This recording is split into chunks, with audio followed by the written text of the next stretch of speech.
Hello friends, स्वागत है आपका एक और नई वीडियो पर। दोस्तों, झारखंड हिस्ट्री का जो हम लोग का सीरीज चल रही है, इसमें ये लेक्चर 4 है।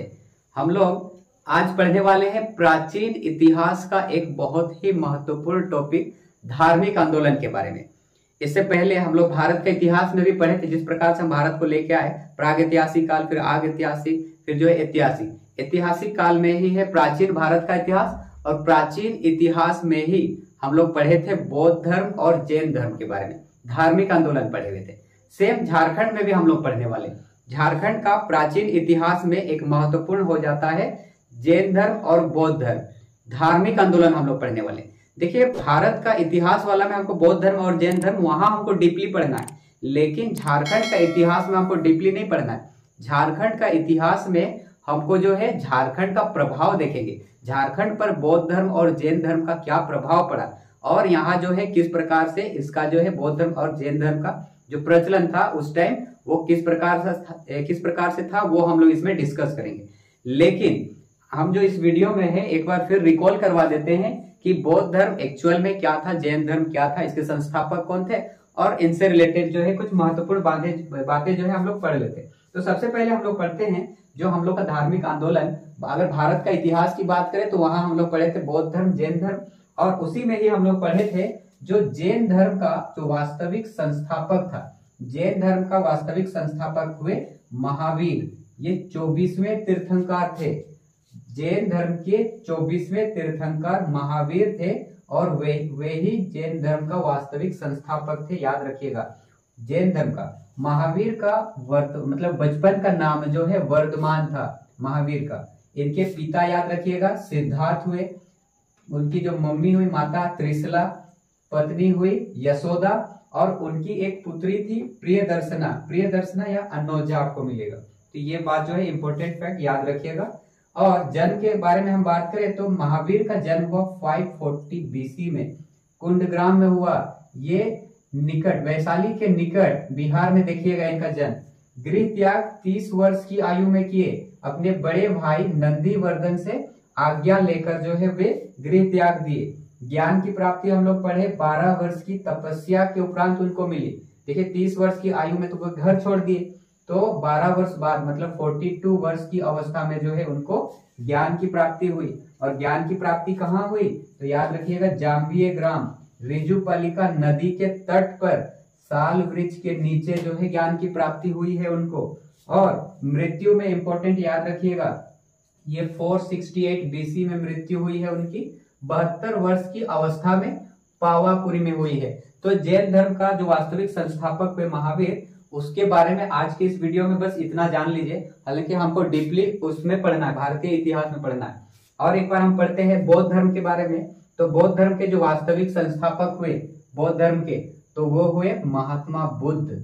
वास्तविक संस्थापक महात्मा बुद्ध। और इनका भी बचपन का नाम याद रखिएगा, इनका बचपन का नाम सिद्धार्थ था। पिता शुद्धोधन, माता महामाया, और उसकी जो पत्नी हुए महात्मा बुद्ध के पत्नी हुए यशोधरा, और इनके जो एक पुत्र हुए राहुल। याद रखिएगा, ये दोनों के जो है कंपैरिजन करके पढ़ लीजिएगा। और इसके बाद हम लोग बात करते हैं जन्म के बारे में। तो महात्मा बुद्ध का जन्म 563 बीसी में, याद रखिएगा, कपिल वस्तु के लुम्बिनी ग्राम, याद रखिएगा, लुम्बिनी या रुमेनदेही हम लोग पढ़ते हैं, ये नेपाल में।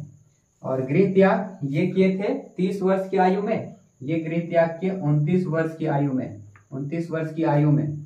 और जो गृह त्याग की घटना होती है उसको बोला जाता है महाभिनिष्क्रामण, याद रखिएगा। ज्ञान प्राप्ति 35 वर्ष की आयु में हुआ, वैशाख पूर्णिमा के दिन हुआ था, वैशाख पूर्णिमा के दिन हुआ था।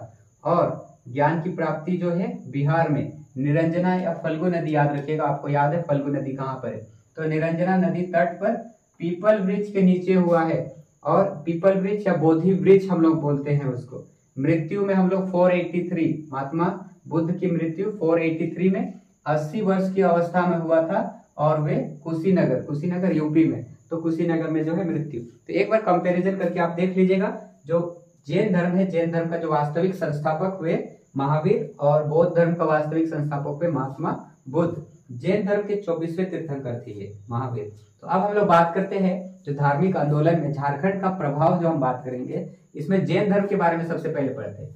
तो जैन ग्रंथों में भगवान महावीर के लोरे ए यदगा यात्रा का संदर्भ है जैन ग्रंथों में। और ये जो लोरे ए यदगा, इसको जो मुंडरी वाला में अर्थ में हम बात करते हैं तो आंसुओं का नदी, मुंडरी अर्थ में आंसुओं का नदी। और इसी में हम लोग इम्पोर्टेंट पढ़ते हैं जो महावीर, जो हम लोग जैन धर्म पढ़ रहे हैं, जैन धर्म में एक पहाड़ याद रखिएगा, पारसनाथ पहाड़, समेत शिखर भी हम लोग बोलते हैं। तो पारसनाथ की पहाड़ी बहुत सारे, टोटल हम आगे बोलेंगे। तो इस पारसनाथ पहाड़ी की हाइट कितना है तो 1365 मीटर याद रखिएगा।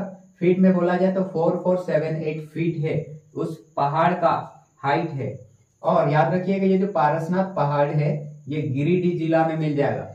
टोटल 24 तीर्थंकर हुए, 24 में से 20 का जो निर्वाण है, 20 तीर्थंकर का जो ज्ञान की प्राप्ति वो इसी पहाड़ी में है। याद रखिएगा टोटल 24 तीर्थंकर में से 20 तीर्थंकर को ज्ञान की जो प्राप्ति हुई है वो झारखंड का गिरिडीह जिला में स्थित पारसनाथ पहाड़ी में हुआ है। तो ये इंपॉर्टेंट है, याद रखिएगा।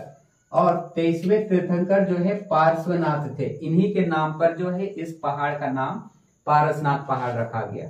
तो पारसनाथ जो है 23वें तीर्थंकर हुए और इनको जो निर्वाण वो 717 ईसा पूर्व में। और हम बात करेंगे ये अंतिम तीर्थंकर थे जो इस पहाड़ी पर इनको ज्ञान की प्राप्ति हुई। इनको जो निर्वाण प्राप्ति पारसनाथ पहाड़ी में प्राप्त करने वाला अंतिम अगर कोई तीर्थंकर थे तो वो पार्श्वनाथ। हम लोग जो जैन धर्म के वास्तविक संस्थापक 24वें तीर्थंकर थे वो कौन थे तो महावीर थे। और महावीर को ज्ञान की प्राप्ति जो है वो जाम्बिया ग्राम में रेजुपलिका नदी के तट पर साल वृक्ष के नीचे हुआ था। लेकिन 24 में से 20 तीर्थंकर को जो है निर्वाण जो है ज्ञान की प्राप्ति वो पारसनाथ की पहाड़ी पर हुआ। और अंतिम रूप से जो ज्ञान की प्राप्ति हुई थी वो पारसनाथ को। तो पारसनाथ की पहाड़ी पर अंतिम तीर्थंकर पार्श्वनाथ थे जो अंतिम रूप से जो है निर्वाण प्राप्ति किए पारसनाथ पहाड़ी पर। और एक याद रखिएगा ये जो पहाड़ है ये प्रमुख तीर्थ स्थल भी है जैन धर्मावलंबियों के लिए। इसीलिए ये जो पारसनाथ पहाड़ी है, पारसनाथ पहाड़ी को जैन धर्म का मक्का भी कहा जाता है। इस क्षेत्र को जैन धर्म का मक्का भी कहा जाता है। और बस हम लोग जो है जैन धर्म से रिलेटेड इतना कुछ हम लोग पढ़े। एक्चुअल में हमको झारखंड के इतिहास में जो पढ़ने लायक होता है वो होता है कि इस क्षेत्र के, झारखंड क्षेत्र के बहुत सारे ऐसे भी है जगह जो बहुत ज्यादा प्रभावित हुए, बहुत सारी जो है सामग्रियां भी मिले हुए हैं जैन धर्म से रिलेटेड। तो जैसे हम लोग पढ़ते हैं छोटा नागपुर का मानभूम, छोटा नागपुर का मानभूम अभी वर्तमान में धनबाद याद रखिएगा, झारखंड का अभी का धनबाद क्षेत्र जो है जैन सभ्यता और संस्कृति का केंद्र था। उस वक्त जैन सभ्यता और संस्कृति का केंद्र था। दामोदर वो कसाई नदी, ये जो नदी घाटी है, इस नदी घाटी में बहुत सारे अवशेष भी प्राप्त हुए हैं जैन धर्म से संबंधित। ये याद रखिएगा, दामोदर वो कसाई नदी। याद रखिएगा पलामू का एक गांव है हनुमान गांव, पलामू में है। इसमें बहुत सारे पूजा स्थल मिले हैं जैनों के। और सिंहभूम में याद रखिएगा 7वीं शताब्दी की जैन मूर्तियां जो है मिली है। और सिंहभूम में भी कहाँ बोला जाए तो याद रखिएगा बेनूसागर, सिंहभूम का बेनूसागर में जो है 7वीं शताब्दी की जैन मूर्तियां प्राप्त हुई है। आरंभिक निवासी, सिंहभूम के आरंभिक निवासी जो है सबसे पहले जैन धर्म को मानने वाले थे, और जैन धर्म को मानने वाले थे उन्हें जो है सरक कहा जाता था, सरक। और ये जो है गृहस्थ जैन धर्मावलंबी थे, लेकिन इनको जो है हो जनजाति जो है सिंहभूम से बाहर निकाल दिए। और ये जो सरक है, सरक ये श्रावक का बिगड़ा रूप है, तो ये याद रखिएगा। आगे हम लोग पढ़ेंगे चतरा का एक जगह, चतरा का कोल्हुआ पहाड़, इसके बारे में हम याद रखेंगे। चतरा का कोल्हुआ पहाड़ एकमात्र ऐसा जगह था जहां से दोनों धर्म, बौद्ध धर्म और जैन धर्म, उनसे संबंधित जो है मूर्तियों के अवशेष विद्यमान मिले हुए हैं। हमको याद रखिएगा, अक्सर पूछा भी जाता है कौन सा जगह से जैन धर्म और बौद्ध धर्म दोनों का संबंध है, तो याद रखिएगा चतरा का कोल्हुआ पहाड़। और ये कोल्हुआ पहाड़ से ही जैन धर्म का जो 10वें तीर्थंकर हुए शीतनाथ, इनको जो है निर्वाण की प्राप्ति हुई, तो ये याद रखिएगा। और यही जगह है, यही पहाड़ जहां पर 9 जैन तीर्थंकरों की प्रतिमा बनाई हुई है। कोल्हुआ पहाड़ याद रखिएगा। और इस पहाड़ के पत्थर पर एक पद चिन्ह भी मिला हुआ है। इस पहाड़ पर एक पद चिन्ह मिला हुआ है। और बहुत सारे जो जैन अनुयायी थे वे बोलते हैं कि ये जो पद चिन्ह है ये पार्श्वनाथ का है, ऐसा वो मानते हैं। तो ये हम लोग पढ़ते हैं जैन धर्म से रिलेटेड, बहुत ज्यादा इंपॉर्टेंट हो जाता है ये। सेम उसी तरह से हम लोग बौद्ध धर्म के बारे में भी पढ़ने वाले हैं। बौद्ध धर्म में महात्मा बुद्ध के बारे में तो हम लोग समझ गए, जो वास्तविक संस्थापक थे। अब हम लोग पढ़ते हैं झारखंड में इसका क्या क्या प्रभाव पड़ा, और झारखंड में जो है कुछ मिले भी हुए हैं क्या। तो बौद्ध धर्म के बारे में हम लोग सबसे पहले पढ़ते हैं, एक इम्पोर्टेंट है पलामू का मूर्तिया गांव। पलामू का मूर्तिया गांव से एक सिंह शीर्ष जो है मिला हुआ, एक सिंह शीर्ष जो है याद रखिएगा। सांची का जो स्तूप है, सांची स्तूप के द्वार पर जो उत्कीर्ण सिंह का जो लोग बोलेंगे शीर्ष है सिंह का, तो उससे मेल खाता है। पलामू का मूर्तिया गांव में जो एक सिंह का शीर्ष मिला है वो सांची स्तूप पर जो है उसका जो द्वार है उसका सिंह का शीर्ष से जो है मेल खाता है। तो कहीं ना कहीं हम बोल सकते हैं झारखंड पर भी जो है बौद्ध धर्म का बहुत ज्यादा प्रभाव पड़ा रहा। एक याद रखिएगा, और करुआ गांव बौद्ध स्तूप की प्राप्ति हुई है। करुआ गांव से सूर्य कुंड याद रखिएगा हजारीबाग का, इसमें जो है बुद्ध की प्रशस्त मूर्ति मिली हुई है।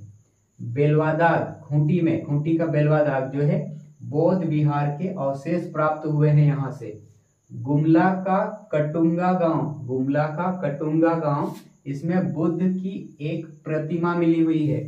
पटम्बा गांव जो कि जमशेदपुर में है, जमशेदपुर का पटम्बा गांव में बुद्ध का 2 प्रतिमा याद रखिए। गुमला का कटुंगा गांव गुमला में है, उसमें 1 प्रतिमा मिला है, जबकि जमशेदपुर में 2 मिला है।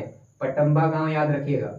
आगे है धनबाद का दियापुर दालमी, धनबाद में जो है बौद्ध स्मारक प्राप्त हुए हैं। और याद रखिएगा बुद्धपुर याद रखिएगा, बुद्धपुर जो है बुद्धपुर ये धनबाद का ही है, धनबाद में ही बुद्धपुर से जो है बुद्धेश्वर मंदिर निर्मित मिला हुआ है। बुद्धपुर से बुद्धेश्वर मंदिर। और ये जो बुद्धपुर है ये एक बौद्ध स्थल है, ये दामोदर नदी के किनारे पर स्थित है, तो ये भी याद रखिएगा। एक आगे है घोलमारा जो है प्रस्तर की एक खंडित बुद्ध मूर्ति मिली हुई है यहाँ से। सरायकेला खरसवां जो जिला है, सरायकेला खरसवां जिला का ईचागढ़ से देखिएगा याद रखिएगा तारा की मूर्ति मिला हुआ है। तारा एक बौद्ध देवी है, उस वक्त की बौद्ध देवी। और ये जो तारा की मूर्ति है इसको रांची का म्यूजियम में रखा गया, रांची संग्रहालय में रखा गया है। सरायकेला खरसवां का ईचागढ़ से मिला हुआ है। आगे है सीतागढ़ पहाड़ हजारीबाग में है। और ये जो हजारीबाग में है इसमें भगवान बुद्ध की 4 आकृतियों वाला एक स्तूप मिला हुआ है। हजारीबाग में 4 आकृतियों वाला एक स्तूप मिला हुआ है, याद रखिएगा। और इसमें जो प्राप्त बौद्ध विहार है इसका उल्लेख फाहियान द्वारा भी किया गया है। फाहियान याद रखिएगा, फाहियान आया हुआ है, याद रखिएगा। हजारीबाग का सीतागढ़ पहाड़ की हम बात कर रहे हैं, 4 आकृतियों वाला एक स्तूप मिला हुआ है। आगे फिर इसके बाद हम लोग पढ़ते हैं बंगाल का पाल शासकों द्वारा, बंगाल के पाल शासकों के शासन काल के दौरान जो है शासन के दौरान झारखंड में बौद्ध धर्म की वज्रयन शाखा जो है विकसित हुई। याद रखिएगा बंगाल के पाल शासकों के शासन के टाइमिंग में। और आगे एक इंपॉर्टेंट हो जाता है झारखंड में कुमारगुप्त के प्रवेश के उपरांत, झारखंड में कुमारगुप्त के प्रवेश के उपरांत जो है बौद्ध धर्म का ह्रास स्टार्ट हो जाता है, बौद्ध धर्म का ह्रास जो है शुरू हो जाती है। तो इस प्रकार से हम लोग आज का जो वीडियो है धार्मिक आंदोलन के बारे में समझने के लिए जैन धर्म को और बौद्ध धर्म को समझे। और इसमें भी जैन धर्म का वास्तविक संस्थापक जो महावीर हुए 24वें तीर्थंकर, ये जैन धर्म के वास्तविक संस्थापक थे, इनके बारे में भी पढ़े। हालांकि डीपली पढ़ाई जो है हम लोग भारतीय इतिहास में करेंगे। बौद्ध धर्म के वास्तविक संस्थापक महात्मा बुद्ध, और इससे रिलेटेड जितने भी क्वेश्चन बनते हैं ये सब पूछे जा चुके हैं कंपटीशन में, और आने वाले एग्जामों में भी पूछे जाएंगे। तो इनको जो है कनेक्ट करके स्मार्ट तरीके से इनको याद कीजिए, पढ़िए। आई होप आपको वीडियो पसंद आई। अगर अच्छी लगी तो इसे लाइक, कमेंट और अपने दोस्तों को ज्यादा से ज्यादा शेयर करें। और इस तरह के मजेदार वीडियो के लिए जो है इनेट पाठशाला यूट्यूब चैनल को सब्सक्राइब करें। और आज के लिए बस इतना ही रखते हैं, मिलते हैं इसी तरह के नेक्स्ट वीडियो में। तब तक के लिए थैंक यू।